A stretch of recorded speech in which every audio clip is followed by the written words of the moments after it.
Hi hello నమస్తే welcome to మనం TV. మాజీ మంత్రి కొడాలి నానికి 50 సంవత్సరాల వయసులోనే ఇంత హెల్త్ క్రిటికల్ గా ఎందుకు మారింది? ఇప్పుడైతే సర్జరీ చేశారు అని అంటున్నారు. నిజంగా అది రియల్ గా సర్జరీ చేశారా లేకపోతే ఫేక్ సర్జరీనా? లేదా ఇప్పుడు సరే సర్జరీ అయింది అనుకుందాం, ఇప్పుడు ఆయన సర్జరీ తర్వాత ఆంధ్రప్రదేశ్ వస్తారా లేకపోతే వేరే దేశాలు వెళ్లే అవకాశం ఉందా అనేది తెలుసుకోవడానికి ప్రయత్నం చేద్దాం. ఇప్పుడు మనతో ఉన్నారు ప్రముఖ పొలిటికల్ అనలిస్ట్ రవీంద్ర బాబు గారు. నమస్తే సార్. నమస్తే సార్. కొడాలి నానికి సర్జరీ అయ్యిందని అయితే వార్తలు వినిపిస్తున్నాయి. అసలు అది నిజంగా సర్జరీ చేశారా లేకపోతే కేసుల నుండి తప్పించుకోవడానికి సర్జరీ అని చెప్తున్నారా? ఆంధ్రప్రదేశ్ రాష్ట్ర రాజకీయాల్లో వైఎస్ఆర్ కాంగ్రెస్ పార్టీకి సంబంధించిన శ్రేణులంతా బాట ఏంటంటే ముందస్తు బెయిలు. ఎందుకంటే కేసులు బయటకు వస్తూ ఉన్నాయి, లేదా జైలు, లేదా విదేశాలు, లేదా హాస్పిటల్. ఈ పరంపర కొనసాగుతూ ఉంది. అందులో భాగంగానే ఇప్పుడు మనకి ప్రస్తావనకు వచ్చిన కొడాలి నాని బూతుల శాఖ మంత్రిగా గతంలో పనిచేసిన వ్యక్తి, నోరు అదుపు ఆజ్ఞ లేకుండా మాట్లాడిన వ్యక్తి, అక్రమాలు అన్యాయాలు అధికార దుర్వినియోగానికి పాల్పడిన వ్యక్తి. సో వీళ్ళ ఈ బ్యాచ్కి సంబంధించిన వాళ్ళు 1 by 1 జైలు బెయిలు జీవితం అనుభవిస్తున్న సందర్భంలో కొడాలి నానికి 53 years ఏజ్లో ఇంత పెద్ద జబ్బు, ఇన్ని పెద్ద సమస్యలు, ఆరోగ్య సమస్యలు ఎందుకు వచ్చినాయో అర్థం కావట్లా. ఇదే కొడాలి నాని గతంలో నారా చంద్రబాబు నాయుడు గారిని వైఎస్ఆర్ కాంగ్రెస్ పార్టీ ప్రభుత్వం అధికారంలో ఉన్నప్పుడు అక్రమంగా అరెస్ట్ చేసి 53 రోజులు జైల్లో పెట్టిన రోజు ఆయన జైల్లో హాట్ వాటర్ కావాలి అని అడిగినప్పుడు ఈ కొడాలి నాని మాట్లాడిన మాటలు మనం మాట్లాడలేము కూడా. మళ్ళీ ఏం కావాలా, రంభా వరోసి మనకు అక్కర్లేదా, హాట్ వాటర్ కావాలా, ముసలోడు అన్ని జబ్బులు వచ్చినాయి అని మాట్లాడాడు. మరి ఈరోజు కర్మ రిటర్న్స్ బ్యాక్ ఏదో తెలియదు కానీ ఈరోజు ఆయన అదే అనుభవిస్తూ ఉన్నాడు. నెక్స్ట్ క్వశ్చన్ ఏంటంటే, ఈయనకి ఆంధ్రప్రదేశ్లో లేదా తెలంగాణలో లేదా హైదరాబాద్లో అత్యంత ప్రతిష్టాత్మకమైన హాస్పిటల్స్ ఉన్నాయి. వేరే స్టేట్ వాళ్ళు కూడా వచ్చి ఇక్కడ సర్జరీస్ చేసుకొని వెళ్ళిపోయే సందర్భం మనం చూసాం. అందులో ఏఐజీ హాస్పిటల్ గొప్ప పేరున్న హాస్పిటల్. కానీ ఈయన ఇందులో నుంచి ముంబై వెళ్ళి హాస్పిటల్లో ఎందుకు సర్జరీ చేయించుకోవాల్సి వచ్చింది అని అడిగితే, అంబటి రాంబాబు అప్పట్లో పనిచేసిన మంత్రి, మాజీ మంత్రి, ఆయన చెప్పిన స్టేట్మెంట్ ఏంటంటే, హైదరాబాద్లో ఉంటే కొడాలి నానికి సంబంధించిన అభిమానులు పెద్ద ఎత్తున వస్తారు, ప్రెషర్ ఎక్కువ అవుతుంది, అందుకని ముంబై షిఫ్ట్ చేసాం, ఆరోగ్యం బాగుంది అని చెప్పాడు. సరే, ఆయనకి సర్జరీ జరిగిందని అనుకుందాం, ఆరోగ్యం బాగుపడుతుంది అని ఆశిద్దాం, ఆయన ఆరోగ్యం కుదుటపడి మళ్ళీ బ్యాక్ ఆంధ్రప్రదేశ్ రావాలి అని ఆశిద్దాం. వచ్చిన తర్వాత ఆయన చేసిన అక్రమాలు ఒక్కొక్కటి వెలుగులోకి వచ్చి ఆయనకు అప్రాప్రియేట్ సెక్షన్ ప్రకారం శిక్ష పడాలి అని చెప్పి కూడా ప్రజలందరూ కోరుకుంటున్నారు, మనం కూడా కోరుకుందాం.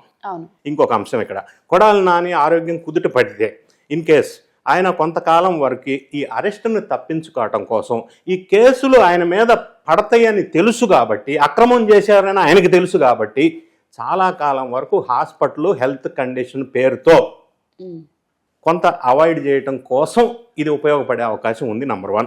నెంబర్ 2, ఇప్పుడు కొంత సమాచారం సబ్జెక్ట్ టు కరెక్షన్.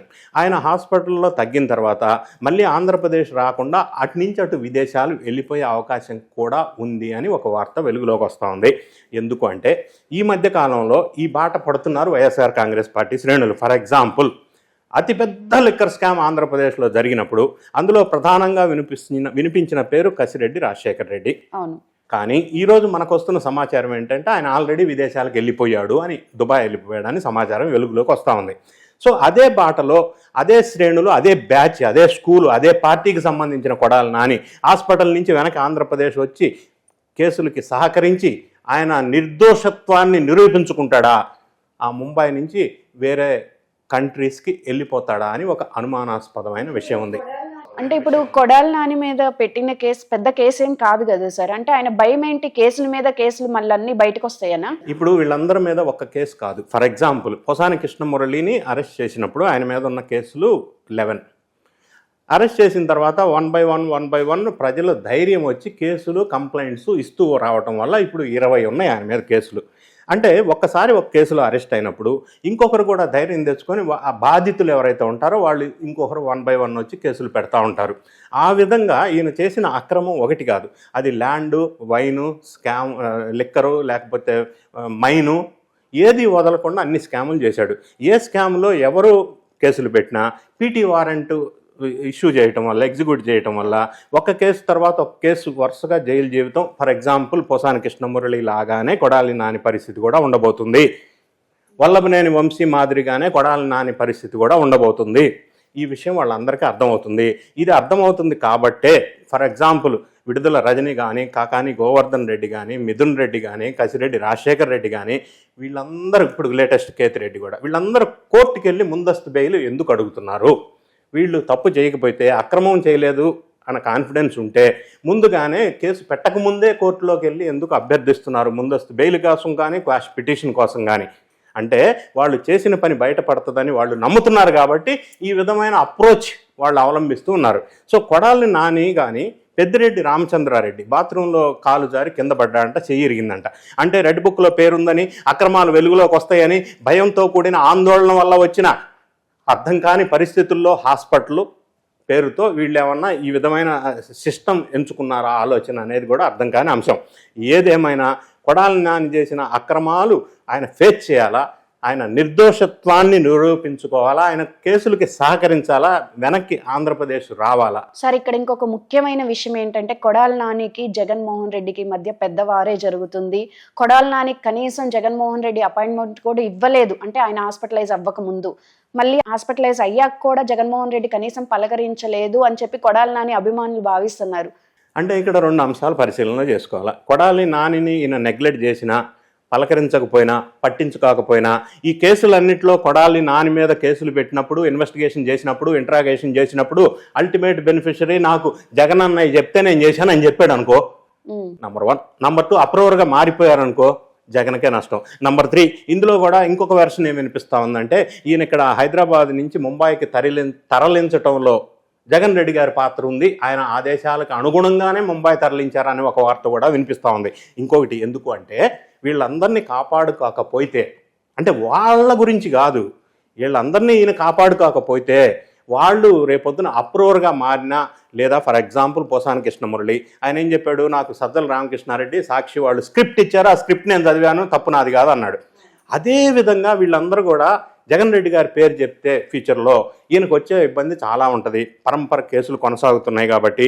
ఈ మధ్యకాలంలో షర్మిళ గారు కూడా కామెంట్ చేశారు బాబాయ్ హత్య గురించి, లేదా రకరకాల అంశాలు వెలుగులోకి వస్తూ ఉన్నాయి. వీటన్నిటి వల్ల జగన్ రెడ్డి గారు వీళ్ళని ఏమాత్రం అశ్రద్ధ చేసినా, లేకపోతే మీరు అన్నట్టు పలకరించలేదు అన్న సిచ్యువేషన్ వచ్చినా వాళ్ళు అప్రూవల్గా మారితే ప్రమాదం జరిగేది జగన్ రెడ్డి గారికే. కాబట్టి ఆయన ఆ విధంగా చేసి ఉండడు. ఖచ్చితంగా ఈయన హెల్త్ గురించి చూసుకోవటమే కాకుండా ఇంకొక అడ్వైజ్ కూడా చేసే అవకాశం ఉంది. మళ్ళీ ముంబై నుంచి ఆంధ్రప్రదేశ్ రాకుండా ఎటన్నా పంపిస్తాడా అనేది ఒక ఆశ్చర్యకరమైన, ఆందోళనకరమైన, అనుమానాస్పదమైన అంశంగా దీన్ని ప్రజలు చర్చించుకుంటా ఉన్నారు. ఆ విధంగా కూడా జరిగే అవకాశం ఉండొచ్చు. రైట్. ఏదేమైనప్పటికీ ఈ కొడాలి నానే కాకుండా ఇంకా చాలామంది లిస్టులో ఉన్నారు కాబట్టి వీళ్ళందరూ 1 by 1 వెలుగులోకి వస్తున్నప్పుడు అందరూ కూడా ఇదే బాటలో హాస్పిటల్ బాట ఏమన్నా పడతారా, ఈ మధ్య మళ్ళీ కొత్తగా ఈ స్కీమ్ ఏమన్నా పెట్టుకుంటారా అనేది కూడా ఒకటి అనుమానం వస్తుంది. ఎందుకంటే ఎప్పుడైనా బెయిల్ రావడానికి హాస్పిటల్ అనేది ఒక మంచి రీజన్ కాబట్టి ఆ రీజన్ ఎన్నుకొని మిగతా వాళ్ళు కూడా ఆ బాటలో పయనిస్తారోమోనని డౌట్ ఉంది. అలా కాకుండా వాళ్ళు సహకరించాలా, వాళ్ళలో అక్రమాలు చేయలేదు అని నిరూపించుకుంటే బాగుంటుందని చెప్పేసి నా ఉద్దేశం. అయితే ఇప్పుడు నెక్స్ట్ అరెస్ట్ ఎవరిని ఎక్స్పెక్ట్ చేయొచ్చు మనం? నెక్స్ట్ మిథున్ రెడ్డి గారు లైన్లో ఉన్నారు, కసిరెడ్డి రాజశేఖర్ రెడ్డి అని అతని లైన్లో ఉన్నాడు లిక్కర్ స్కామ్లో. దీంతో పాటుగా విడుదల రజని ఆల్రెడీ లైన్లో ఉన్నారు, కాకాని గోవర్ధన్ రెడ్డి లైన్లో ఉన్నాడు. ఈరోజు వెలుగులోకి వచ్చిన అంశం మాజీ ధర్మవరం ఎమ్మెల్యే కేతిరెడ్డి గారు అక్రమంగా 2.5 ఎకరాలు గవర్నమెంట్ సొమ్ములో గెస్ట్ హౌస్ కట్టుకున్నాడు అనేది రెవెన్యూ అధికారులు తేల్చారు, ఆయన లైన్లో ఉన్నారు. సో ఆడుదాం ఆంధ్ర పేరుతో 119 కోట్లు స్వాహా చేసినట్టుగా ఒక అంశం వెలుగులోకి వచ్చింది, వాళ్ళు లైన్లో ఉన్నారు. నిన్న లేటెస్ట్గా మంత్రివర్యులు పార్థసారథి గారు నెల్లూరు పర్యటనకు వెళ్ళినప్పుడు జగనన్న కాలనీలో అవకతవకలు జరిగినాయి, ఒక్క నెల్లూరు జిల్లాలోనే 120 కోట్లు ఓన్లీ ఇన్ నెల్లూరు డిస్టిక్ అని నిన్న తేల్చారు. ఓకే, రోజుకొకటి వెలుగులోకి వస్తున్న నేపథ్యంలో ఈ లిస్టు పెరుగుతూ ఉంది. ఎవరు లైన్లో ఉన్నారో, ఎవరికి ఎప్పుడు టోకెన్ నెంబర్ వస్తుందో తెలియని, అర్థం కాని పరిస్థితి. మరి జగన్మోహన్ రెడ్డి టోకెన్ నెంబర్ వచ్చేసరికి ఎంత టైం పట్టొచ్చు? అల్టిమేట్ బెనిఫిషరీ జగన్ రెడ్డి గారు కాబట్టి ఈ పరంపర కొనసాగుతున్న నేపథ్యంలో ఎవరో ఒకరు ఈయన పేరు చెప్పక తప్పదు, వాళ్ళని కాపాడుకోవటం కోసం. ఆ పరిస్థితి వస్తే జగన్ రెడ్డి గారి మీద ఇప్పుడు ఉన్న కేసులతో పాటుగా మల్టిపుల్ కేసెస్ 1 by 1 కొద్దిగా స్లో అయినా రాక తప్పదు, కేసులు పెట్టక తప్పదు. అనివార్యమైన పరిస్థితుల్లో జగన్ రెడ్డి గారి మీద వచ్చే అవకాశం ఖచ్చితంగా ఉంది. Okay, right. Thank you sir. Thank you.